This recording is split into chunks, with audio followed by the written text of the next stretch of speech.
सभी बच्चों, अभिभावकों और प्रतियोगी छात्रों को नमस्कार। मैं प्रतिदिन चाहता हूं कि आपकी क्लास लूं, लेकिन इसमें आप लोग कितना पढ़ पा रहे हैं, पढ़ रहे हैं कि नहीं पढ़ रहे हैं, अगर इसका रिस्पॉन्स नहीं आएगा तो थोड़ा-सा मुझे भी बल मिलेगा अगर आप लोग पढ़ते हैं इसमें। दूसरा, मैं सर्वजन हिताय के लिए वीडियो बनाता हूं। कोशिश ये कर रहा हूं कि जो सीबीएसई बोर्ड में पढ़ाए जाने वाले सब्जेक्ट हैं, पैटर्न हैं, हमारे बच्चों को शुरू से ही उसकी खुराक मिले। यानी मैं वो व्याकरण पढ़ा रहा हूँ अभी जो जूनियर कक्षाओं में लगी हुई हैं, यानी 6, 7, 8, 9, 10 ये सभी बच्चे 11, 12 या कॉम्पिटिटिव एग्जाम के रूप में तैयारी कर सकते हैं। तो यह वीडियो बहुत मददगार आप लोगों के लिए सिद्ध होगी अगर आप लोग इसको कंटिन्यू देखते रहेंगे। अभी पिछली कक्षाओं में जो हमने पढ़ाया है वह बहुत ही महत्वपूर्ण है, क्योंकि यहाँ पर जो पढ़ाने वाले शिक्षक होंगे शायद उस पर उतना पूरा ध्यान नहीं दिया गया था। तो आज आपको मौका मिल रहा है उन चीज़ों को पढ़ें, अपने बच्चों को पढ़ाएं। निश्चित तौर पर यह वीडियो आपके लिए कारगर होगी। मैं एक टॉपिक का जो महत्वपूर्ण टॉपिक है संधि, मैं इसको लेकर के आ रहा हूँ और मैं आपसे बार बार कह रहा हूँ कि आप जब तक इसमें पूरी तरीके से जुड़ नहीं जाएंगे तब तक मैं और चीज़ों को लाने में थोड़ा सा, और मेरा मोटो रहेगा सभी कक्षाओं के लिए, एक तो हिंदी व्याकरण आप लोग खूब अच्छे तरीके से समझ लें। हिंदी व्याकरण ये मैं खुद देखूंगा। तर्क शक्ति, तर्क शक्ति जो आपके बच्चों की तर्क करने की शक्ति को और मजबूत करता है, जिसे रीजनिंग कहते हैं। और इसके बाद मैं मैथ भी लाऊंगा, गणित, और इसमें गणित में जो विशेष टॉपिक होंगे हमारे गणित शिक्षक होंगे, मैं उनसे निवेदन करूंगा वो भी आएंगे, और जो कुछ और टॉपिक रहेंगे उसको मैं भी लेके आया करूंगा। अंग्रेजी ग्रामर, अंग्रेजी ग्रामर भी आपका कॉम्पिटेटिव और यह उन बच्चों के लिए कारगर सिद्ध होगा जो अंग्रेजी को कठिन मानते हैं, वो उनके लिए हो जाएगा। अगला जो होगा सामान्य ज्ञान। सामान्य ज्ञान, सामान्य ज्ञान देखिए अभी इतने मॉडर्न टाइप का हमारा क्लास नहीं है, बिल्कुल आप लोगों के द्वारा देखा जा रहा है कि बोर्ड पर मैं इसको पढ़ा रहा हूँ, तो इसलिए बहुत तेज़ी से नहीं हो पाएगा, स्लोली चलेगा ये काम। लेकिन आपके बच्चों को पढ़ने के लिए अच्छा प्लेटफॉर्म रहेगा। कहीं भी कोई समस्या आती है तो आपके बच्चे क्लासरूम में पूछ सकते हैं, स्कूल में पूछ सकते हैं, आपको इस पर मैसेज करके पूछ सकते हैं, मैं इस पर बात करूँगा। यह हिंदी व्याकरण बिल्कुल मैं एनसीईआरटी पैटर्न पे ला रहा हूँ, बिल्कुल एनसीईआरटी पैटर्न पे जो यूपी बोर्ड में के सिलेबस में रखा ही नहीं गया है, मैं उन चीज़ों को लेकर के आऊँगा। दूसरा, ये भी आपको मैं कॉम्पिटिटिव तरीके से कराऊंगा, जिससे बच्चे नवोदय विद्यालय, केवीएस या अन्य जो राष्ट्रीय छात्रवृत्ति योजना है या आगे कंपटीशन है कुछ, उन सभी कंपटीशन में वो रीजनिंग काम आएगी। ये मैथ फंडामेंटल मैथ रहेगा, कुछ ट्रिकी मैथ रहेगा, उस पर भी काम करेंगे। यह जो रहेगा अंग्रेजी ग्रामर, अंग्रेजी ग्रामर हर जगह आपको पूछा जा रहा है, तो अंग्रेजी ग्रामर में, इंग्लिश ग्रामर में आपको निश्चित तौर पर वो ज्ञान मिलेगा आपको, जहाँ इजेमार, एएनडी का प्रयोग या डायरेक्ट इनडायरेक्ट एक्टिव पैसिव जो कॉम्पिटेटिव लेवल के एंटोनिम सिनोनिम्स कौन कौन से महत्वपूर्ण होते हैं वो लेकर के आएंगे।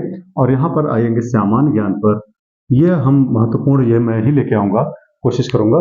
तो इसमें एक एक क्लास, दो दो क्लास, तीन तीन क्लास भी आपको हो सकता है अपलोड करनी पड़े मुझे, तो यह बच्चों को अवश्य देखें, दिखाएं, और समय समय पर आप लोगों को एग्ज़ाम में जो चीज़ें पूछी जाएंगी उस बोर्ड एग्ज़ाम के लिए उस पर भी चर्चा किया करेंगे।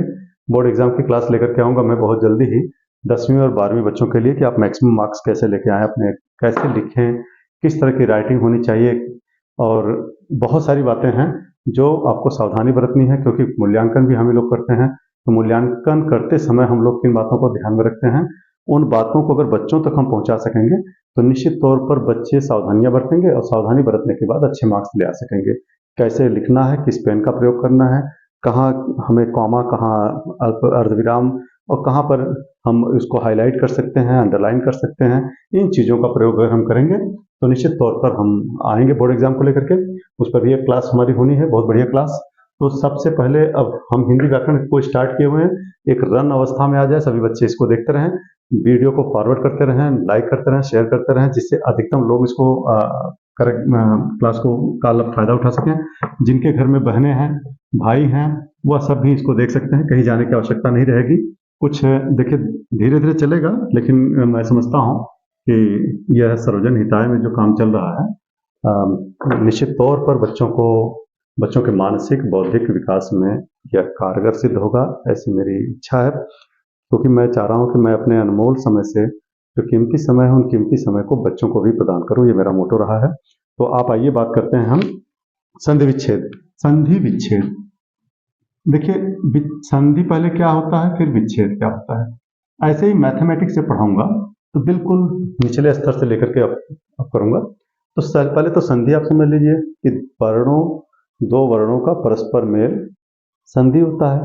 दो वर्णों को अलग छोड़ दीजिए, वो तो शब्द बनते हैं, लेकिन दो शब्दों के जो सार्थक शब्द होते हैं, दो सार्थक शब्दों का मेल और जो तीसरा शब्द बनेगा वह भी सार्थक होगा, तो उस मेल को हम संधि कहते हैं।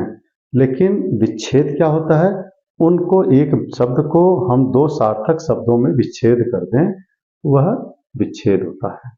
संधि विच्छेद, अब आप समझ गए होंगे कि दो सार्थक शब्दों को एक साथ मिलाने पर तीसरा सार्थक शब्द अगर बन जाता है तो वह संधि कहलाता है। और फिर उनको सार्थक शब्द को दो सार्थक शब्दों को में विभाजित कर देना ही विच्छेद कहलाता है। अब हमने बताया था आपको पहले, पहला जो था आपका स्वर संधि और इसके भेद, स्वर संधि, और दूसरा था व्यंजन संधि, आप लोग को अच्छे तरीके से समझिए, और तीसरा है विसर्ग संधि।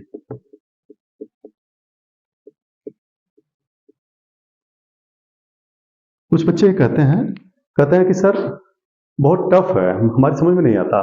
तो आज एक छोटी सी कहानी बताते हैं, हल्की सी, आप लोग समझ लीजिए कि उस कहानी से आपको कितना सीख मिलेगा। एक बिहार की कहानी आपने पढ़ी होगी, द स्टोन मैन, दशरथ माझी, इनकी कहानी देखी होगी, फिल्म देखा होगा। तो उसमें पत्थर तोड़ने का जब काम करता है, उसकी पत्नी रोज 40 मील चल करके पैदल जाकर के उसको भोजन देने जाती है। तो बड़ा कष्ट होता है और वो प्रेग्नेंट अवस्था में होती है और वह जाती रहती है और वो एक पत्थर से लड़खड़ा करके गिरती है और बच्ची तो पैदा हो जाती है, लेकिन वह उसकी माँ मृत्यु का शिकार हो जाती है। तो दशरथ माझी बहुत कष्ट में होते हैं और उन्होंने उसी समय प्रण किया कि जिस पहाड़ ने मेरी पत्नी को गिराया है, मैं निश्चित तौर पर उस पहाड़ को तोड़ने का कार्य करूंगा, मैं तोड़ के रास्ता बना दूंगा जिससे सभी लोगों को यह लाभ मिले। बहुत बड़ी चुनौती थी सामने कि एक पहाड़ को तोड़ना है और तोड़ करके उस रास्ता बनाना है, और वो महज 5 मील की यात्रा होती अगर वो पहाड़ टूट जाता, लेकिन वह ऐसे 40 मील या 25 मील ऐसे कुछ है, बहुत काफी दूरी तय करनी पड़ रही थी। तो कई घंटे का सफर होता था पैदल, कोई साधन नहीं था, लेकिन ऐसे बीच से ही रास्ता निकाल देगा तो बहुत 5 मील से कम दूरी पर बहुत समय, मतलब आधा घंटा लगेगा, पैदल अपना निकल जाएंगे। तो उसने यह प्रण किया और प्रण करने के बाद वह तोड़ना शुरू करता है। तो बड़ी हलचल मच जाती है, धीरे धीरे लोगों ने बहुत उसको हतोत्साहित किया, अरे तुम क्या करने जा रहे हो, तुम पहाड़ तोड़ दोगे, तुमने ये कर दिया वो कर दिया। एक बार पहले शुरू में ही उसने पत्थर मारा और उस पर घास उगे हुए थे, तो उसमें आग लग जाती है, तो लोगों में हल्ला मच जाती है, अरे उसने तो पहाड़ जला दिया, ये तो बहुत वो कर दिया। फिर जाकर के कुछ पैसे लेकर के वह छेनी और हथौड़ी लाता है। छेनी और हथौड़ी के माध्यम से जब वो पहाड़ को तोड़ने की बात करता है, सोचता है, उसके दिमाग में जो चल रहा होता है ये सबको नहीं पता होता, लेकिन सब लोग इसका तमाशा बनाते हैं और उसको बहुत तरह तरह की चीजों से चिढ़ाते हैं। गंभीर बीमारियां, महामारी वहां पर फैल जाती है, पानी नहीं होता है, लोग चले जाते हैं गांव छोड़ करके। उससे कहते हैं कि तुम भी चलो, वो कहता है नहीं मैं नहीं जाऊंगा। तो वह कैसे कैसे किस तरह से वहां पर रहता है, बड़ा संघर्षपूर्ण कहानी है उसकी। तो उसमें एक पत्रकार होता है, पत्रकार वहां पर आता है और कहता है कि अरे क्या कर रहे हो, कह देख नहीं रहे हो मैं क्या कर रहा हूँ। तो अच्छा ये बताओ तुम क्या कर रहे हो। कहा मैं अपना एक प्रेस चाहता था कि मैं खोल लूँ खुद ही, और वह प्रेस नहीं खोल पाया। क्यों नहीं खोल पाए? कहा ये बहुत कठिन काम है, यह बहुत ज़्यादा कठिन है, तुम नहीं समझ पाओगे इसको। कहा ये पहाड़ तोड़ने से भी ज़्यादा कठिन है, पहाड़ तोड़ने से भी ज़्यादा कठिन है। यह बात सुन करके जो समाचार जो जो पत्रकार था, उसके दिमाग में खलबली मच जाती है कि अरे बाप रे, ये आदमी इतना पहाड़ तोड़ दिया, वास्तव में इतना जी मेहनत कर दिया है, तो मेरे इस एक समाचार पत्र का ऑफिस डालने में कितना वो होगा, भाई मैं डाल दूंगा। वह सोच करके जाता है और उस काम में लग जाता है। और दशरथ माझी कंटिन्यू लगे रहते हैं। और हालांकि इस बात का केवल यहाँ पर मैं इतना ही प्रमाण दूंगा, कहूंगा कि संकल्प किया उस व्यक्ति ने, उस पहाड़ को तोड़ डाला। संकल्प किया उस व्यक्ति ने, उस पहाड़ को तोड़ डाला। और हम लोग हैं कि छोटे-छोटे सब्जेक्ट और छोटे-छोटे टॉपिक को लेकर के कठिनाई में झेल रहे हैं। तो यह बात आप लोग ध्यान रखिएगा कि कोई भी चीज़ कठिन नहीं होती मनुष्य के द्वारा, कि मनुष्यों ने बहुत सारी चीज़ों को लांघ लिया है, पार कर दिया है। मनुष्यों ने उन चीज़ों को, सब चीज़ों को तोड़ के अलग कर दिया है। तो कोई चीज़ कठिन नहीं होती है। आप बस आपके अंदर धैर्य, शक्ति, सहन और लगातार चलने का श्रम होना चाहिए। लगातार वो काम करता रहा और लगातार आप अगर पढ़ते रहेंगे, लगातार करते रहेंगे, तो निश्चित तौर पर आपको सफलता मिल जाएगी। अब जैसे संधि विच्छेद को कहते हैं, बड़ा टफ है, मैं इसलिए वीडियो बना रहा हूँ कि बार-बार आप इसको रिपीट करके, बार-बार इधर-उधर करके देख सकते हैं। कठिन कुछ नहीं है। स्वर संधि में मैंने बताया था आपको 5 प्रकार की संधियाँ थी। हालाँकि कुछ और संधि हैं जो मैं बताऊँगा बाद में। एक था दीर्घ संधि। दीर्घ संधि तो कोई भी कठिनाई नहीं होनी चाहिए। दूसरा है यण संधि। तीसरा है अयादि संधि।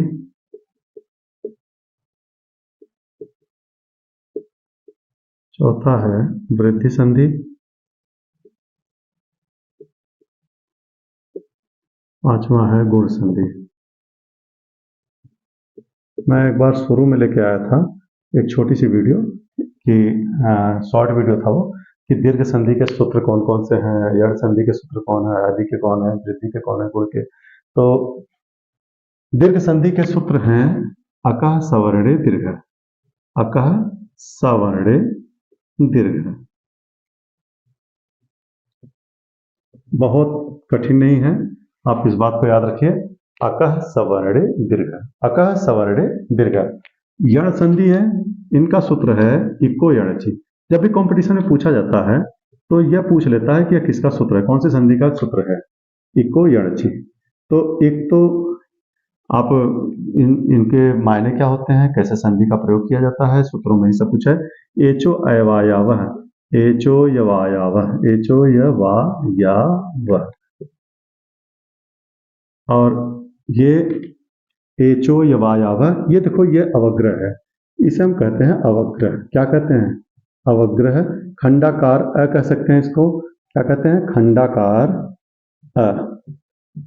और खंडाकार अ, इसके बाद जो है, खंडाकार अ के बाद इसको साइलेंट रखा जाता है। क्या रखा जाता है, साइलेंट, यानी इसका उच्चारण नहीं किया जाता। तो एचो यवायावः, एचो यवायावः। लेकिन इसको जब हम तोड़ के पढ़ेंगे तो निश्चित तौर पर यह पढ़ा जाएगा एचो अयवायावः, एचो अयवायावः। लेकिन यहाँ पर साइलेंट होता है, तो इस बात का ध्यान रखेंगे। या एस की तरह जो होता है अवग्रह होता है, खंडाकार अ होता है। आप इस बात को खूब अच्छी तरीके से समझ लीजिए। कोई भी कक्षा हो, अगर लगातार पढ़ते रहेंगे तो निश्चित तौर पर आपको ज्ञान ही मिलेगा, उसमें सब ज्ञान की ही बात चलती है। वृद्धि संधि है वृद्धि रेच। क्या है, वृद्धि रेच। या एक और भी सूत्र है वृद्धिरादैच, वृद्धिरादैच,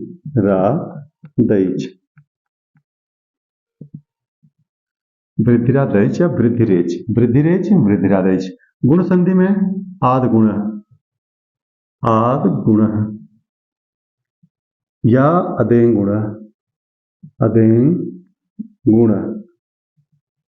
आद गुण या अदें गुण।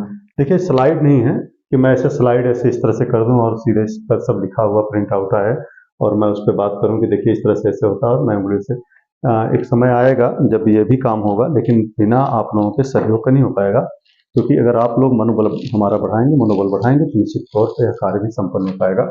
कुछ लोगों का कहना था कि बहुत बड़ी वीडियो हो जा रही है, तो छोटी वीडियो लाऊंगा तो क्लासेस बहुत ज़्यादा होती जाएंगी।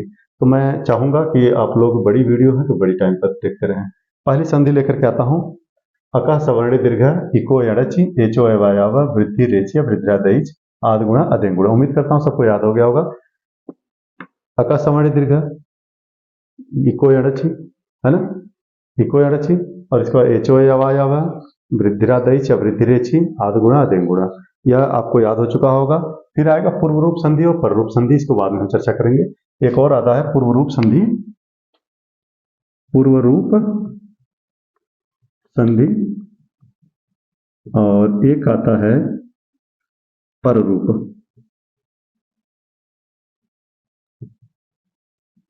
पूर्व रूप और पर रूप, इसकी भी चर्चा करेंगे। तो अब यह हमारे पास 7 संधियां हैं स्वर संधि में। हम धीरे धीरे इनको बताते रहेंगे। पहले आज हम पढ़ेंगे अकः सवर्णे दीर्घ, इसके बाद पढ़ेंगे यण संधि इको यणचिम, यह इतना हम पढ़ेंगे। और सबसे पहले हम उठाते हैं अकः सवर्णे दीर्घ। अकः सवर्णे दीर्घ में आप लोग देखिए प्रत्याहार का ये शब्द है अकः, प्रत्याहार का जो मैंने पढ़ाया था आप लोगों को माहेश्वर सूत्र। माहेश्वर सूत्र वही माहेश्वर सूत्र ऐ उण रेल रे के होंगे यो छवरट नण मगन्नम जबहि गर्दस जबरदस्त खप छटत चटता कपै सत सरहद। और उसमें आप लोगों को प्रत्याहार बताया था कि आप जिस शब्द से प्रारंभ होता है जिससे अंत होता है उसके बीच के जितने वर्ण आते हैं आप उनको हलंत वालों को छोड़ करके बाकी को लिख लेंगे। तो यहाँ पर हम लिखेंगे अ ई उ रे रे। देखिए यह 5 वर्ण आए अ ई उ रे रे। इसके बाद इसके बीच में आ भी ले लीजिए, इनका दीर्घ नोट कर लीजिए, ठीक है। तो अब यहां पर हम बात करते हैं कि अकः सवर्णे दीर्घ, अक का जो सवर्ण आए, सवर्ण कौन होते हैं? यही अ या आ, ई या ई, उ या ओ, रे और रे। इनका जो सवर्ण आए यानी अ या आ के बाद, आ के बाद देखिए सब कहाँ होगा? जो संधि होगी पहले शब्द का अंतिम वर्ण और दूसरे शब्द का प्रथम वर्ण, संधि इन्हीं में होनी है। मैं उदाहरण के तौर पर बताऊंगा। जैसे मान लीजिए विद्यालय है, तो विद्या और प्लस आलय की बात करते हैं, आपको विच्छेद भी करना आएगा और संधि भी करना, दोनों की बात आएगी। तो देखिए पहला शब्द है, पहले शब्द का अंतिम वर्ण। अंतिम वर्ण मैंने आपको वर्ण तोड़ने भी बताया था कि ये द्या है, हमें ध्यान रखना है। यहाँ पर आ गया और यहाँ पर पहला वर्ण, शब्द का पहला वर्ण आ गया, ठीक है ना। तो इन्हीं में संधि होनी है। संधि कहाँ होनी है बच्चों? संधि होनी है आपके पहले शब्द के अंतिम वर्ण और द्वितीय शब्द के प्रथम वर्ण, यहाँ पर संधि होनी है। तो यानी पहले शब्द का अंतिम वर्ण आ हो गया, देखिए विद्या आ यहाँ आया और आलय से यहाँ आया।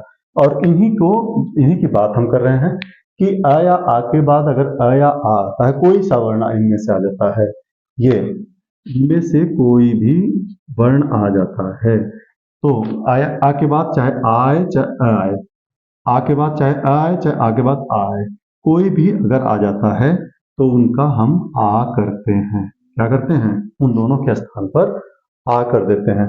ऐसे ही ई के बाद चाहे ई बड़ी छोटी आए, चाहे ई के बाद दीर्घ ई आए, चाहे ह्रस्व ई आए बड़ी दीर्घ ई के बाद, और चाहे दीर्घ ई आए, इन दोनों के किन्हीं के बाद केवल ध्यान रहे सवर्ण वर्ण आना चाहिए। अ या आ बाद में ई आई यह बात ध्यान रखिएगा, क्योंकि किसी भी वर्ण में संधि नहीं हो जाएगी। यहाँ पर प्लस उ या उ के बाद ह्रस्व हुआ है चाहे दीर्घ उ के बाद चाहे ह्रस्व हुआ है चाहे दीर्घ हुआ है, इनका उ बनना ही बनना है। यहाँ पर देखिए री है और इनको प्लस करेंगे, री के बाद री आता है तो ये भी दीर्घ हो जाता है ये, और री के बाद अगर री आता है, यह आपस में सवर्ण है, तो इनको हम क्या कह देंगे? ये दीर्घ री, यह दीर्घ री है। आ ई उ री। तो आप ध्यान रखेंगे अ के बाद चाहे अ आए चाहे आए, आ के बाद अ आए चाहे आए, तो इनका सवर्ण आ यही है, तो इन पर दीर्घ ही हो जाएगा, इनका दीर्घ हो जाएगा। तो कहा अकः सवर्ण दीर्घ, अक का सवर्ण आने पर वह दीर्घ हो जाता है, सवर्ण दीर्घ हो जाता है। बात समझ में आ गई? तो मैं आगे उदाहरण की बात करता हूं कि किस तरह का उदाहरण मिलेगा आपको। जैसे मान लीजिए विद्यालय मिला, विद्या जमा आलय, तो यहाँ पर देखेंगे विद्या धन आलय, तो विद्या में आ निकल के आया और यहाँ से आ, तो इसलिए यहाँ इन दोनों के स्थान पर आ जाएगा। अब हम तोड़ के थोड़ा सा बताएंगे इसको कैसे तोड़ेंगे। देखिए पूरा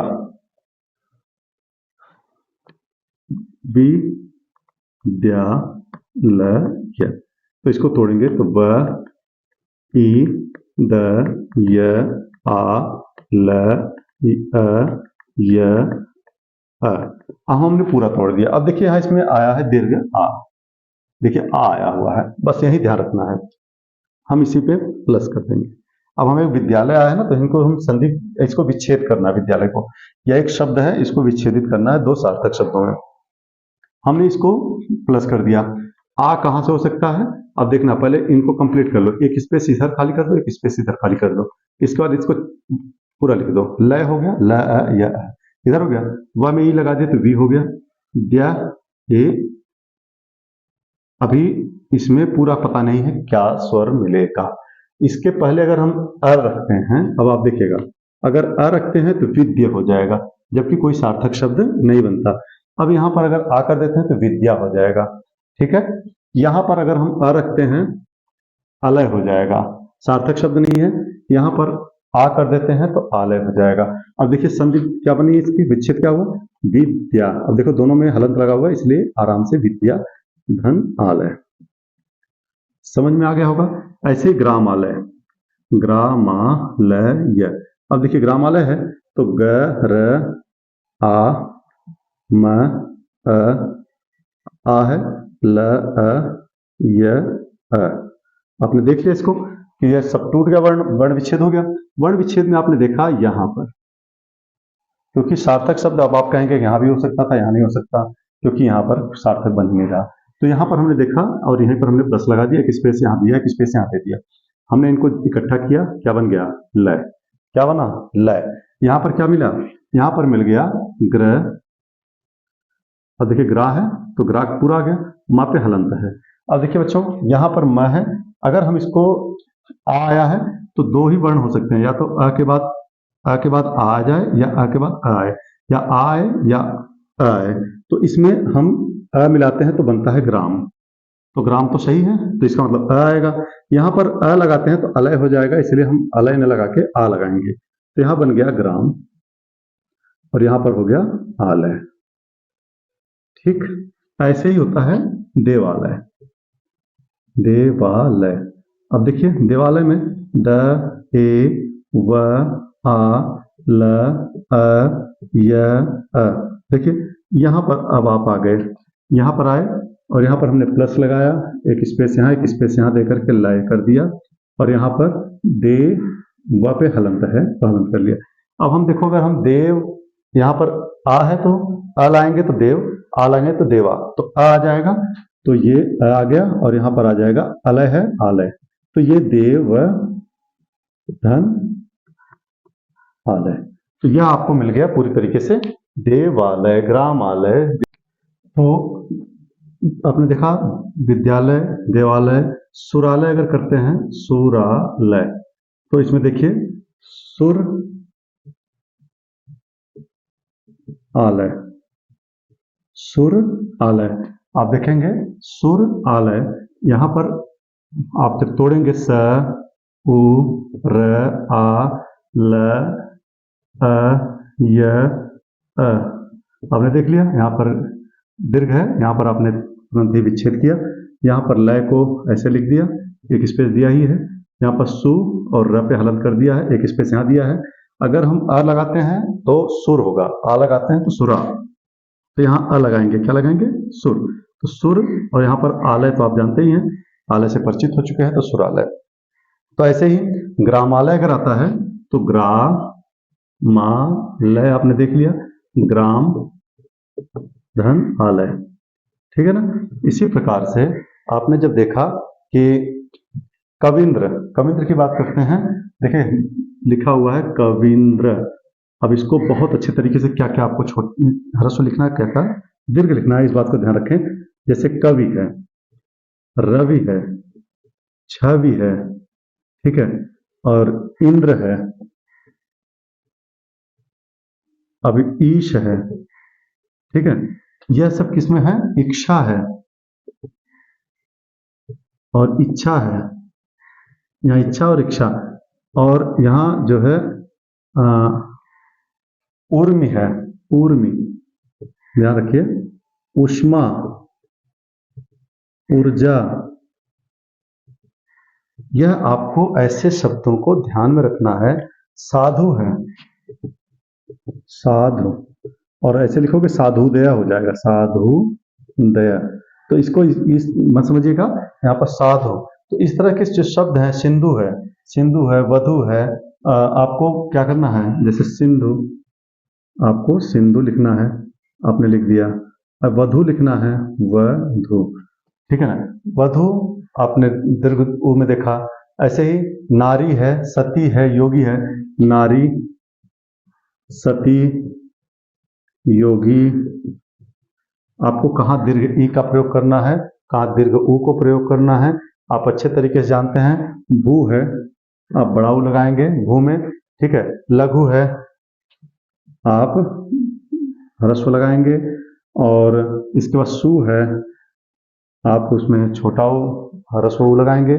नदी है, नारी है, नदी, आप नदी में दीर्घ ई है। तो इस तरह से आपने देखा कि पत्नी है, पत्नी, और शची, शची, ये दीर्घ ई, और पत्नी दीर्घ ई।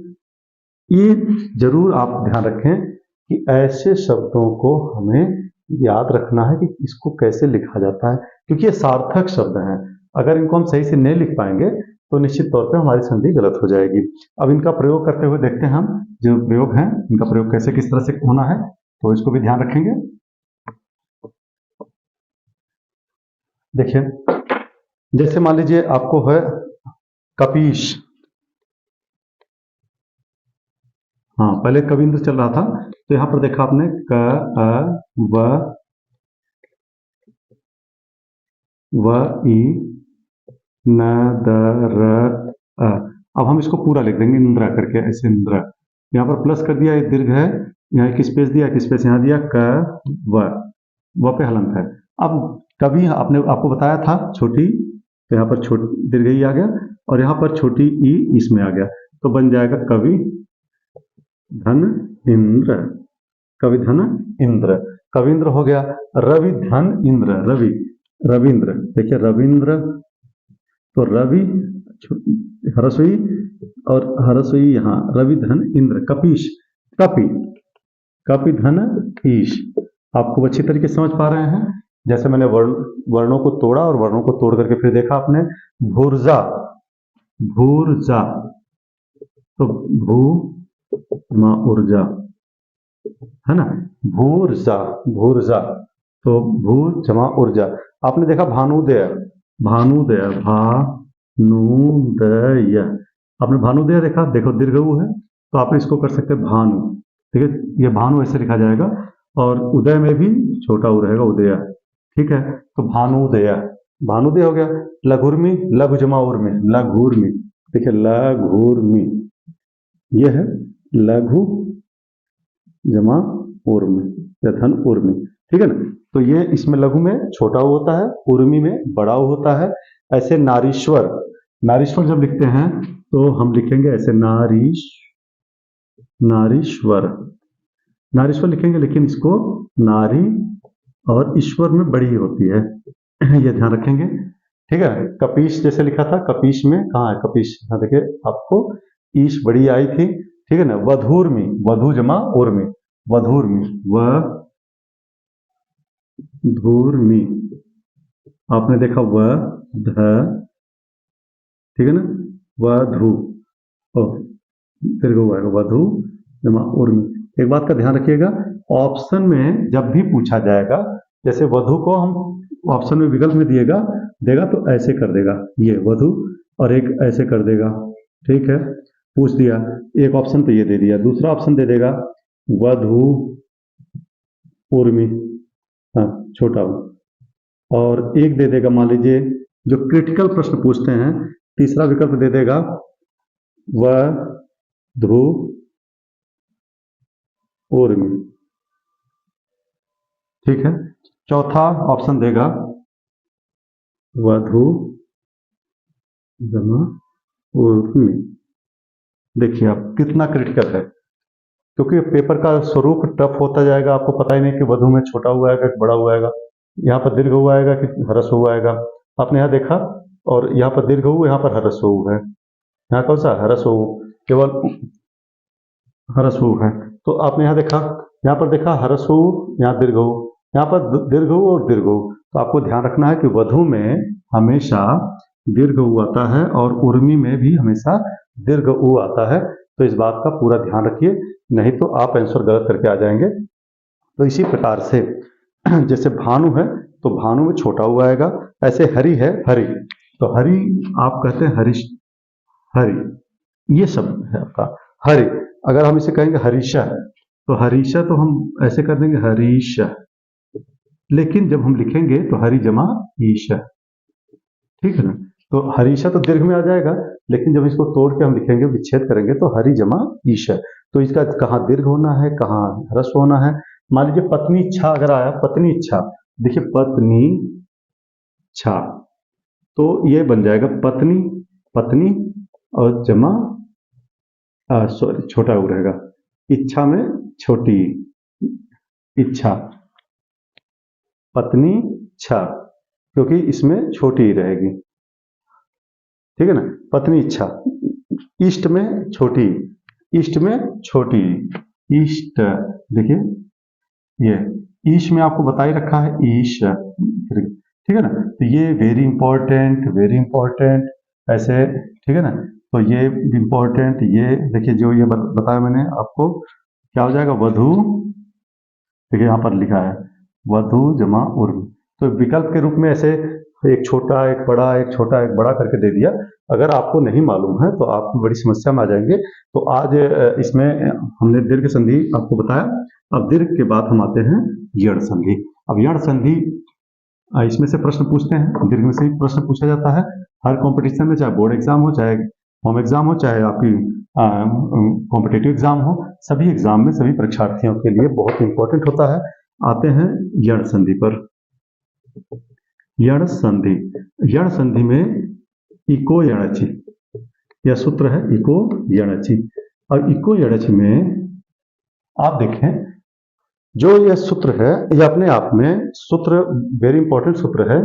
और इस सूत्र में आपको कहेंगे इको, इक को यण आदेश हो अच परे रहते। देखिए इक को यण आदेश हो, देखो इक हो गया, यह पूरा प्रत्याहार से आ रहा है। कहां से आ रहा है ये प्रत्याहार, प्रत्याहार कहां से आया है माहेश्वर सूत्र से। कहां से आया है माहेश्वर सूत्र। और माहेश्वर सूत्र कहां है पहले वीडियो में। कौन से वीडियो में पहले वीडियो में, और प्रत्याहार उसी में है, ठीक है। तो आप पहले वीडियो में जाइएगा और उसमें आप देखेंगे माहेश्वर सूत्र, प्रत्याहार इस तरह से बना करके आ रहा है। संधि का भी कॉलम आ गया है, वर्ण विच्छेद भी हमने कर दिया है, वर्णों का उच्चारण स्थान भी कर दिया। वेरी इंपॉर्टेंट टॉपिक हम लेकर के आ रहे हैं धीरे धीरे, और यह धीरे धीरे आगे हम बढ़ा रहे हैं इस कारवां को। तो ये देखिए इको यणचि, इक को यण आदेश अच परे रहते, इक को यण। अब इक को यण आदेश होगा, अब क्या रहते परे अच। परे मतलब आप जानते हैं बाद में, परे मतलब बाद में। तो क्या होता है इक को, देखिए अब इक में क्या आता है ई उ री री, ये आता है ई उ री री। यण में क्या होता है य व र ल। अब यहां पर हम दीर्घ ई भी कर सकते हैं, दीर्घ उ भी कर सकते हैं, ध्यान रखिएगा। चाहे छोटी हो चाहे बड़ी हो, चाहे छोटा ह्रस्व हो चाहे दीर्घ हो, री हो। तो लेकिन शर्त यह है, उनको क्या हो जाएगा ई को य हो जाएगा, उ को व हो जाएगा, री को र, री को ला। लेकिन बाद में क्या होना चाहिए अच। अच मतलब असमान स्वर, असमान, या आप कर दीजिए सीधा सीधा अ ई उ री री ए ओ आई और औ, ये अब इसमें आपने क्या देखा कि इसमें भिन्न स्वर होने के बाद, असमान स्वर होने के बाद, यानी देखो ई के बाद ई ना आए, ये ई ना आए, उ के बाद उ ना आए, क्योंकि ये दीर्घ हो जाएंगे। क्या हो जाएंगे? फिर दीर्घ संधि हो जाएगी। ई के बाद अगर ई आता है तो दीर्घ ही हो जाएगा, तो दीर्घ संधि हो जाएगा। उ के बाद अगर उ आता है तो दीर्घ हो जाएगा। तो इसमें असमान स्वर, क्या कहेंगे इसे? असमान स्वर। असमान स्वर आने पर अगर ई आ रहा है तो ई को य हो जाएगा, और उसके बाद जो स्वर रहेंगे उसमें य में मिल जाएंगे। ये देखो हलंत है, यह भी हलंत है, वह भी हलंत है, र भी हलंत है, ल भी हलंत है, तो यह असमान स्वर हो जाएगा। ठीक है, तो इस तरह से हम देख रहे हैं कि ई उ के बाद ई के बाद य, उ के बाद व, री के बाद र, री के बाद ल। अब जैसे इसको बेहतर तरीके से हम उदाहरण के तौर पर समझ पाएंगे। जैसे मान लीजिए अत्यधिक एक शब्द है, क्या है? अत्यधिक। इसको हम तोड़ देंगे और वर्ण विच्छेद कर देंगे। वर्ण विच्छेद करने के बाद तब समझ में आ जाएगा। देखो अ, त, य, अ, ध, ई, क, अ। देखिए यह है, आप देख रहे हैं, यह के बाद एक स्वर आया है अ। यह के बाद क्या है? बहुत अच्छे से समझ लीजिए, यह के बाद क्या है? अ। और ये क्योंकि यह के बाद अ आया है, तो यह कहां से आया है? ई या ई से। अब हम इसी से यहां से अ से लेके हम इसको मिला देंगे, क्या हो जाएगा? अधिक। अधिक हो गया, क्लियर? अब यहां पर यहां पर प्लस कर देंगे, प्लस करेंगे य को, चाहे छोटी चाहे बड़ी, तो हम पहले अ त ये कर लेंगे। ठीक है, त हो गया पूरा। अब यहाँ य को छोटी या बड़ी, अगर हम छोटी रखते हैं अति होगा, और बड़ी रखते हैं तो अति होगा। तो अति नहीं होगा, तो बल्कि क्या हो जाएगा? अति, अति,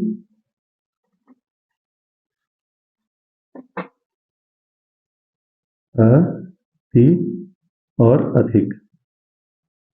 देखिए वेरी सिंपल। आपको उम्मीद नहीं थी कि यह है, यह में कहां से इस तरह से चीजें आ गई हैं, क्योंकि पढ़े नहीं हैं लोग, जानते नहीं हैं। अति जमा अधिक, इत्यादि, इत्यादि। अब इसको भी तोड़ लीजिए, वर्ण विच्छेद करिए। ई, त, य, आ, द, ई। देखिए आप, य के बाद क्या आया है? आ। य के बाद आ, और जहां से आ आया वहां से मिला दो इसको, आ दी। ये क्लियर हो गया। अब यहां पर देखो यह है, अब यह की वही फॉर्मेट चलेगा, छोटी या बड़ी। अब ई, त। अब इसमें अगर हम ह्रस्व ही लाते हैं, यह कहां से आया है? ई या ई से। अगर हम ह्रस्व लाते हैं तो निश्चित तौर पे क्या आ जाएगा? इति। तो हम ह्रस्व लाएंगे, ठीक है, तो बन जाएगा इति और आदि।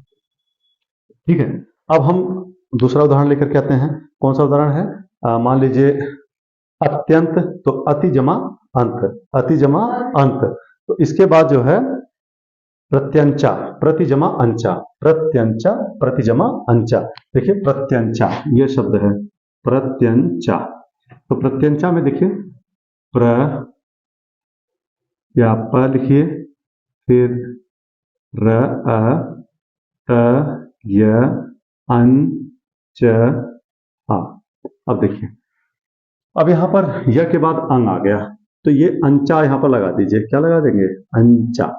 अब यहां पर प्लस कर दिए, या को ई कर दीजिए, यहां पर आ जाएगा प्रति, प्रत, प्रत आया, और प्रत से प्रति और अंचा, प्रत्यंचा, प्रति जमा अंचा, प्रत्यंचा। इति जमा आदि, इत्यादि। परिप्लस आवरण, पर्यावरण, परिप्लस आवरण। देखिए परिप्लस आवरण, मिटा देते हैं इसको, प्रति, पर्यावरण, पर्यावरण। अब देखिए इसको तोड़ देंगे, प, अ, र, य, आ, व, अ, र, अ, ण, अ। देखिए अब यहां पर य के बाद आ आया है, तो निश्चित तौर पे इस आवरण इधर कर दीजिए, आवरण, इसे कर दिया। अब यहाँ पर परि, पर, ये कंप्लीट कर दिया। अब ये यह है, यह छोटी या बड़ी इस आ सकता है, तो ई छोटी है, तो परि हमेशा देखिए, ध्यान रखिए, प्रति, परि, ये सब ह्रस्व है। आवरण, परि प्लस आवरण पर्यावरण, परि प्लस आवरण पर्यावरण। प्रत्युपकार, एक शब्द है प्रत्युपकार, आप खूब अच्छे तरीके से जानते रहिए। अब हम शॉर्ट फॉर्म में चलेंगे। प्रत्युपकार, अब देखिए प्रत्यु, या आया ना, या के बाद क्या है उ, उपकार, हम क्या कर लेंगे उपकार, ये क्लियर हो गया। अब यहाँ पर प्रति आ जाएगा, क्या आ जाएगा प्रति।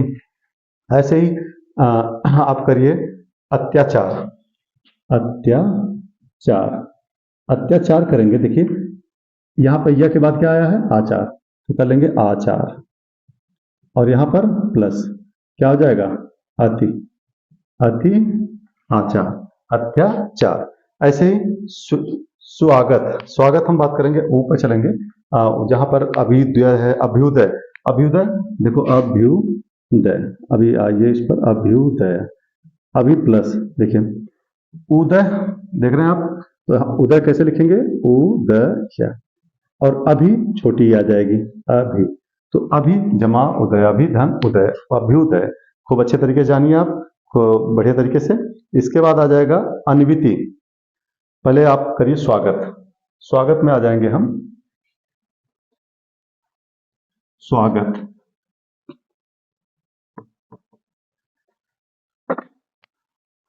स्वागत, स्वागत में देखिए आप सु जमा आगत, देखिए वह आ है। अब इसको तोड़ेंगे कैसे, देखिए स व आ ग अ त अ, अब देखिए आगत, वह कहां से आया छोटो उसे, तो इसे बनेंगे सु। आपको पहले बताया था स्वागत किस तरह से होगा स्वागत, और ऐसे ही अन्वेषण, अन्वेषण, अब इसमें आप बहुत अच्छे तरीके से समझ सकते हैं अन्वेषण। देखिए वह है, आपको यह वर ध्यान रखना है, यह वर ध्यान रखना है। अन्वेषण तो ऐषण आ जाएगा, क्या आ जाएगा ऐषण, और यहाँ पर एक देखिए यहाँ वह है, सॉरी ए है तो ऐषण आ गया, और वह है तो वह को उ आ जाएगा, तो बन जाएगा अनु, अनुजमा ऐषण, अन्वेषण, अनुधन ऐषण, अन्वेषण, अनुधक ऐशक, अन्वेषक, ऐसे ही अन्वेषक बनेगा, अनु प्लस ऐशक क्या हो जाएगा अन्वेषक। और ऐसे ही आपको अभी एक और मैं बता रहा हूं आपको, र वाला है मातृच्छा, या हम मातृच्छा कर बात करते हैं तो मातृच्छा, देखिए आप इसको तोड़ लीजिए, म आ त त री, ये आएगा, और छा च छ आ, ये खूब ध्यान रखिए, यहां पर री आ गया, और री मातृच्छा, मातृच्छा, तो अब यहां पर री को देखिए कहां से क्या आया है मातृच्छा, तो यहां मातृ इच्छा, तो यहां पर जब हम तोड़ेंगे तो अब देखिए मातृ ये आया, तो यहां पर हम देखेंगे री को कहां से आया, री को र से आया, री र, देखिए अभी ये स्वर आ गया, र आया ना मातृ, तो हम इसे र ई कह सकते हैं, क्या कह सकते हैं र ई, र ई। अब र कहां से आया री से, तो इच्छा यहां इच्छा कर दीजिए इच्छा, अब यहां पर र को री हो जाएगा, और यहां पर मा त, तब बन जाएगा मातृ, मातृ प्लस इच्छा, मातृ प्लस इच्छा। ऐसे ही मात्रानंद, बहुत इंपॉर्टेंट, मात्रानंद, अब देखिए मात्रानंद में क्या करेंगे, म आ त र आ नंद, क्लियर, तो यहां पर आनंद ऐसे कर लीजिए आनंद, ये पूरा आनंद ही आ गया, और यहां पर री र को री कर लीजिए, और यहां पर मा त, तो यहां पर बन जाएगा मातृ जमा आनंद, आनंद, मातृधन आनंद, मातृधन आनंद, तो आपको ये पता लग गया कि मात्रानंद हो गया। ऐसे ही एक और लास्ट है, तब तक टाइम बच रहा है, देखते हैं 1 मिनट बचा हुआ है, एक आएगा आपका लास्ट है पितृज्ञा, पित्राज्ञा, पित्राज्ञा, पित्राज्ञा। तो इसको बना सकते हैं आप पितृ। देखिए आज्ञा, यहीं से आज्ञा कर लीजिए और पितृ ये आ जाएगा। कैसे बनेगा? देखो प ई त र आ ज्ञ आ। अब यहाँ देखिए आया तो आज्ञा बन गया यहाँ पर, और यहाँ पर र आया तो री हो गया, और पितृ पी त और यहाँ पर री और आज्ञा, तो आप बन जाएंगे पितृ प्लस आज्ञा। आपने देखा पित्राज्ञा, पितृपदेश, पितृपदेश, पितृधन उपदेश, पितृधन उपदेश, पितृपदेश। देखिए पितृपदेश, पितृपदेश, पितृपदेश, इसको कर सकते हैं पितृधन उपदेश। निश्चित तौर पे मैं समझ पा रहा हूं कि आप सभी इस वीडियो में अच्छे से समझ पा रहे हैं। आपको नहीं समझ में आ रहा तो इस वीडियो को बार बार आप रिवाइंड करके देख सकते हैं, और अगर फिर भी नहीं समझ आ रहा आप मैसेज करें आप इसमें, और इसको अपने बच्चों को देखें, दिखाएं। बड़ा अच्छा वीडियो है सभी के लिए, ठीक है। तो आज